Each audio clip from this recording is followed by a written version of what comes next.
Huge astrology YouTube சேனலில் வெப்சைட்டில் புதிதாக ஜோதிடம் படிப்பவர்களுக்கும் ஏற்கனவே ஜோதிடம் படித்து கொண்டிருப்பவர்களுக்கும் என் அன்பு வணக்கங்கள். நான் தான் உங்கள் அருண் வாசுதேவ். இன்றைக்கி நம்ம பார்க்கக்கூடிய தலைப்பு, குழந்தைகளுக்கு நியூமராலஜி படி ஏன் கட்டாயம் பெயர் வைக்க வேண்டும் அப்படிங்கிறத பற்றி தான் பார்க்க போகிறோம். இப்போ நீங்கள் பொதுவாக பார்த்தீங்கன்னா, முன்னே இருந்த குழந்தைகளுக்கு பெருசாக நியூமராலஜி படியெல்லாம் யாரும் பேர் பார்த்தெல்லாம் வைக்க ஆரம்பிக்கலை. நான் சொல்கிறது 1991 அதுக்கு முன்னாடி இருக்கிற ஆட்களுக்கு. ஆனால் அதுக்கப்புறம் வர்ற குழந்தைகளுக்கெல்லாம் பெயர் வைக்கும்போது மறக்காமல் நியூமராலஜி படி பார்த்து வைக்கணுங்கிற ஒரு தன்மை இப்போ இருக்கிறவங்களுக்கு வந்துட்டுருக்கு. ஏன் இப்படி ஒரு பேரை செலக்ட் பண்ணும்போது நியூமராலஜி பார்க்கணும் அப்படிங்கிறத முதல்ல நம்ம தெரிஞ்சுக்கணும். 90 காலகட்டத்துக்கு முன்னாடி நியூமராலஜி பற்றி ரொம்ப நல்லா தெரிஞ்சவங்க தான் அவங்க குழந்தைகளுக்கு மறக்காமல் நியூமராலஜி பார்த்து பேர் வச்சாங்க. அதாவது ஹை கிளாஸ் பொசிஷனில் இருக்கிறவங்களும் ரொம்ப பெரிய கவர்மெண்ட் ஜாபில் இருக்கிறவங்க, அப்படி இருக்கிறவங்க தான் தன்னோட குழந்தைகளுக்கு கண்டிப்பாக பேர் வைக்கும்போது மறக்காமல் நியூமராலஜி படி பேர் வச்சிடணும்னாங்க. அவங்களுக்கெல்லாம் நியூமராலஜினை பற்றின ஒரு அவேர்னஸ் அந்த மாதிரி ஆட்களுக்கு மட்டும்தான் இருந்துச்சு. மற்றபடி சாதாரணமாக இருந்தவங்களுக்கெல்லாம் நியூமராலஜி பற்றின அவேர்னஸ் இருக்கலை. அவங்களுக்கெல்லாம் இதை பற்றி எப்போ தெரிய வந்துச்சுன்னு கேட்டிங்கன்னா, ஒரு குழந்தைக்கு அந்த மாதிரி பேர் வைக்காதப்போ அந்த குழந்தை வளர்ந்து பெரியவனானதுக்கு அப்புறம் லைஃப்பில் ரொம்ப ஸ்ட்ரகிள், தாங்க முடியாத ஸ்ட்ரகிள்னு வரும்போது ஜோதிடம், பிரசன்னம், நியூமராலஜி இந்த மாதிரி விஷயங்கள் எல்லாம் ஆர்வம் அதை பற்றி புக்கெல்லாம் வாங்கி படிக்க ஆரம்பித்தாங்க. அதில் போட்டிருக்கிற பலன்கள் தனக்கும் நடக்குது, தன்னோட பேரையும் டோட்டல் பண்ணால் ஒரு தப்பான நம்பர் வருது அப்படிங்கிறத புரிஞ்சுக்கிட்டதுக்கு அப்புறம் அந்த புக்கை எழுதின ஆத்தரை தேடி போனாங்க. போய் என்னோட பேரை மாற்றணும் அப்படின்னு சொன்னாங்க. அப்போ அதுக்கு ஒரு ஃபீஸ் கொடுத்து ஒரு பேரை மாற்றினாங்க. மாற்றினதுக்கப்புறம் நிறைய பேர் லைஃப்பில் பல சேஞ்சஸ் வந்துச்சு. அதை பார்த்து ஒருத்தங்க இன்னொருத்தங்களுக்கு சஜஸ்ட் பண்ணாங்க. அப்படித்தான் முன்னே பேர் மாற்றங்கிறது நடந்துட்டு இருந்துச்சு. இப்போ இருக்கிற பேரண்ட்ஸ் எல்லாம் குழந்தைங்க மேலே ரொம்ப அக்கறை செலுத்துறாங்க, அன்பு செலுத்துறாங்க. அவங்க லைஃப்பில் முடிஞ்ச வரைக்கும் எந்த கஷ்டமும் வந்துடக்கூடாது அப்படின்னு சொல்லி போராடுறாங்க. அப்படி இருக்கும்போது இப்போ இருக்கிறவங்கலாம் குழந்தைகளுக்கு மோஸ்ட்லி நியூமராலஜி பார்த்து பேர் வைக்கிறாங்க. இந்த பதிவுங்கிறது ஏன் அப்படி பேர் வைக்கணும், உங்கள் குழந்தைக்கு பேர் வைக்கணுங்கிறதுக்கான ஒரு இதுதான். முதல்ல பேர் வைக்கும்போது எப்படி வைப்பாங்க, ஏதோ ஒரு முதல்லாம் தாத்தா பேர், ஒரு பெண் குழந்தையாக இருந்தால் பாட்டி பேர், அந்த மாதிரி ஏதோ ஒரு பேரை வம்சாவளியாக எடுத்து வச்சுருவாங்க. அந்த பேருக்கு முன்னாடி தமிழ்நாடாக இருந்தால் கண்டிப்பாக இன்சியல் வந்துடும்.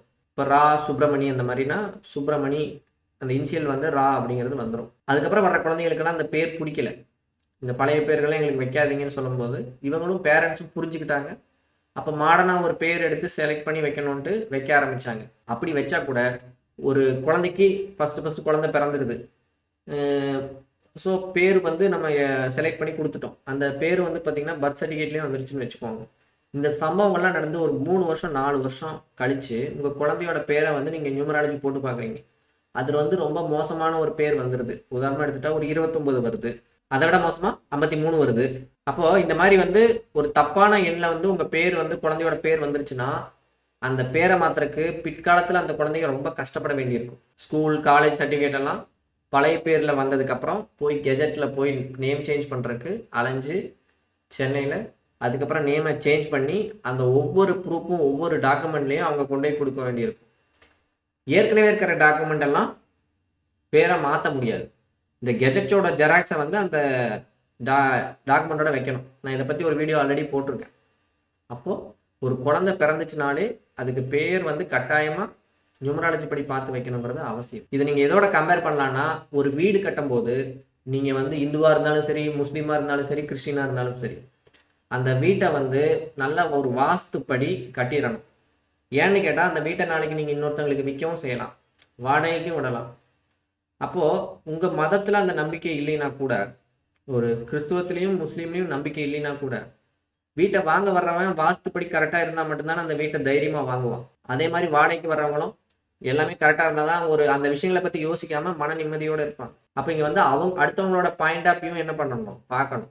அதே மாதிரி உங்களுக்கு ஜோதிடம் நியூமராலஜியில் நம்பிக்கை இல்லைன்னா கூட உங்கள் குழந்தைகள் பிற்காலத்தில் வளரும்போது அந்த விஷயங்கள்ல அவங்களுக்கு நம்பிக்கை வர்றதுக்கு பல வாய்ப்புகள் இருக்குது. அப்போ அவங்க என் பேரை இப்படி யோசிக்காமல் வச்சுட்டாங்கும் போது அதனால் வருத்தப்படுவாங்க. இன்னொன்று, இது விஷயம் ஏதோ ஒரு நாள் தெரியாமல் இருந்தால் சரி, அந்த குழந்தைகள் லைஃப்பில் ரொம்ப ஸ்ட்ரகிள் அனுபவிக்குது.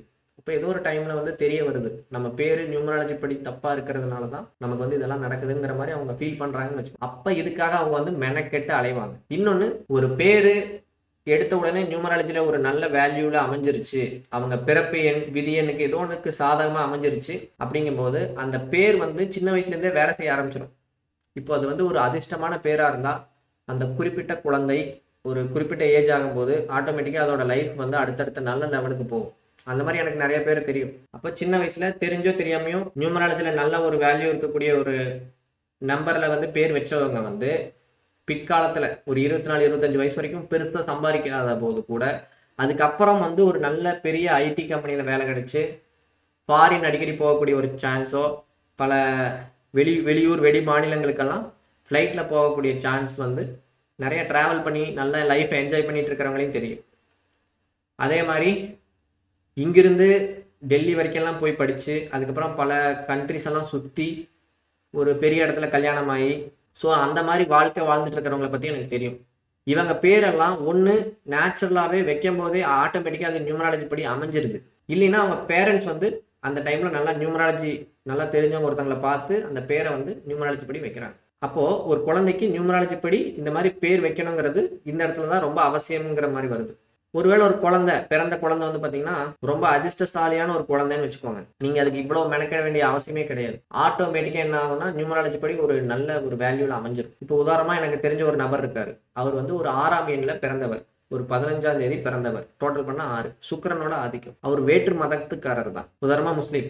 அப்போது அவர் பேரை வந்து நார்மலாக டோட்டல் பண்ணால் ஆட்டோமேட்டிக்காக என்ன ஆகுதுன்னு கேட்டிங்கன்னா அந்த இடத்துல 6 எண் இருக்குது, சரிங்களா? 51ங்கிற மாதிரி 6 எண் இருக்குது. அப்போது அவங்க லைஃப் ஃபுல்லாக எப்போ பார்த்தாலும் நடக்கிற சம்பவங்கள் எல்லாமே ரொம்ப என்ஜாய்மெண்ட்டு, ஜாலி, இந்த மாதிரி தான். இப்படி நியூமராலஜியில் பேர் வைக்கும்போது மறக்காமல் ஹிப்ரூ மெத்தடையும் செக் பண்ணி பார்க்கணும். ஏன்னு கேட்டிங்கன்னா இப்போ நீங்கள் நியூமராலஜி படி நார்மலாக ஒரு பேர் போடுறீங்க, அந்த பேர் வந்து 50 இல்லை 60 அந்த மாதிரி ஏதோ ஒரு நல்ல நம்பரில் தான் வருது. பட் அதை ஹிப்ரூ முறையில் நீங்கள் சுருக்கிட்டே வந்து சின்னதாக்கும் போது அந்த இடத்துல ஒரு சிங்கிள் டிஜிட் வரும். அந்த டிஜிட் வந்து ஒருவேளை 8 அமைஞ்சிருச்சுன்னா 2 அமைஞ்சிருச்சுன்னா அப்போது நீங்கள் நார்மல் நியூமராலஜி மெத்தடும் பார்க்கணும், ஹிப்ரூ முறை நியூமராலஜி மெத்தடும் பார்க்கணும். இதெல்லாம் பார்த்து ஒரு குழந்தைக்கு பேர் வைக்கணுங்கும் போது அது வந்து ஒரு சவாலான விஷயம்தான் இந்த காலத்தில். ஏன்னு கேட்டால் நீங்கள் ஏற்கனவே இருக்கிற பேரையே ஒரு நியூமராலஜிஸ்ட்டு கொண்டு போனீங்க, எனக்கு வந்து என் பேரை திருத்தி கொடுங்கன்னு கேட்டிங்கன்னு வச்சுக்கோங்க, அவங்க எக்ஸ்ட்ரா ஒரு லெட்டரை ஆட் பண்ணுங்க அப்படிம்பாங்க. சில பேர் வந்து பார்த்தீங்கன்னா 2 பேர் இருக்குன்னு வச்சுக்கோங்களேன். இப்போ உதாரணமாக ராம்குமார்னு ஒரு பேர் இருக்குன்னா அந்த குமாருங்கிறத எடுத்துட்டு ராமநாதன், ராம்சந்திரன் இந்த மாதிரி ஏதோ ஒரு பேரை புதுசாக ஜாயின் பண்ணி வந்து அந்த பேரை உருவாக்குவாங்க. அப்போ அது வந்து நம்ம கேட்கறதுக்கு அவ்வளோ இன்ட்ரெஸ்டாக இருக்காது, இல்லை நல்லா இருக்காது. அப்போ நம்ம ஒரு குழந்தைக்கு பேர் வைக்கும் போதே ஃபுல் பேரையும் நியூமராலஜி படி பார்த்து கரெக்டாக வைக்க வேண்டியது ரொம்ப அவசியம். இந்த ப்ராசஸ் எல்லாம் வந்து நம்மளை பொறுத்த வரைக்கும் ரொம்ப கஷ்டமாக இருக்கும். அதுவே நம்ம முடிவெடுக்கும் போது தப்பாகவும் எடுத்துடலாம். இப்போ இந்த மாதிரி ப்ராசஸை வந்து நீங்கள் ஒரு நியூமராலஜிஸ்ட்டுக்கிட்ட கன்சல்ட் பண்ணி அந்த விஷயத்த பண்ணுறது தான் என்னை பொறுத்த வரைக்கும் பார்த்தீங்கன்னா கரெக்ட். அது வந்து ரொம்ப கஷ்டமான வேலையும் கூட. ஏன்னா ஒரு குழந்தைக்கு நட்சத்திரப்படியும் பேர் நம்ம பார்க்கணும், முதல் எழுத்து நட்சத்திரப்படி அமைஞ்ச மாதிரியும் பார்க்கணும்.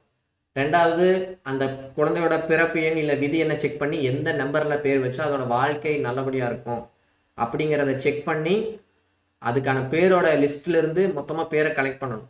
அப்படி நீங்கள் கலெக்ட் பண்ணும்போது ஒரு 10 பேர் 5 பேர் தான் வரும். அதுக்கு நம்ம கிட்டத்தட்ட 30,000 பேர் 50,000 பேரை வந்து செக் பண்ணணும். அப்படி செக் பண்ணக்கூடிய பேர்களுமே கடைசியில் பிடிக்காது, ஹஸ்பண்டுக்கு பிடிக்கல இல்லை ஒய்ஃபுக்கு பிடிக்கலன்னு பெரிய பிரச்சனையாக இருக்கும். ஒரு நியூமராலஜிஸ்ட்டு போகிறோம், அவர் வந்து செலக்ட் பண்ணி ஒரு 5 பேர் கொடுக்குறாரு, சரி 5ல் 1 சூஸ் பண்ணும்போது அவ்வளோ பிரச்சனையாக தோணாது. ஆனால் நீங்கள் 20,000 பேர் 30,000 பேரை பார்த்து அதில் நிறைய பேர் உங்களுக்கு பிடிச்சிருக்கும், அந்த பேரை வைக்கலாம் இந்த பேரை வைக்கலாம்னு நினைக்கும்போது அந்த பேர் வந்து நியூமராலஜி படி செட் ஆகாமல் போயிடும். ஸோ இந்த மாதிரி சம்பவங்கள்லாம் நான் நிறைய பார்த்துருக்கேன். அப்போ நீங்கள் ஒரு நியூமராலஜிஸ்ட்டை கன்சல்ட் பண்ணி ஒரு குழந்தைக்கு பேர் வைக்கிறது வந்து கொஞ்சம் பெஸ்ட்டான விஷயம். ஸோ அந்த மாதிரி கன்சல்டேஷன் தேவைப்படுது. உங்கள் குழந்தைக்கு நியூமராலஜி படி பேர் வைக்கணும்னா மறக்காமல் இந்த வீடியோவில் தெரியிற நம்பருக்கு கான்டாக்ட் பண்ணுங்கள். ஸோ ஒரு குழந்தைக்கு அவங்க ஜாதகப்படி, நட்சத்திரப்படி, நியூமராலஜி படி, ஹிப்ரூ முறையிலையும் பார்த்துட்டு எந்த எண்ணில் பேர் வைக்கலாம், எந்த பேர்கள் வந்து சரியாக இருக்கும் அப்படிங்கிறத பற்றின கன்சல்டேஷன் கொடுப்போம். உங்களுக்கு ஜோதிடம் படிக்கணும் இல்லை ஜோதிட பலன்கள் பார்க்கணும்னாலும் நீங்கள் இந்த நம்பருக்கு மறக்காமல் கூப்பிட்டு புக் பண்ணிக்கலாம். மீண்டும் இதே மாதிரி ஒரு தகவலோட இன்னொரு வீடியோவில் உங்களை சந்திக்கிறேன். நன்றி.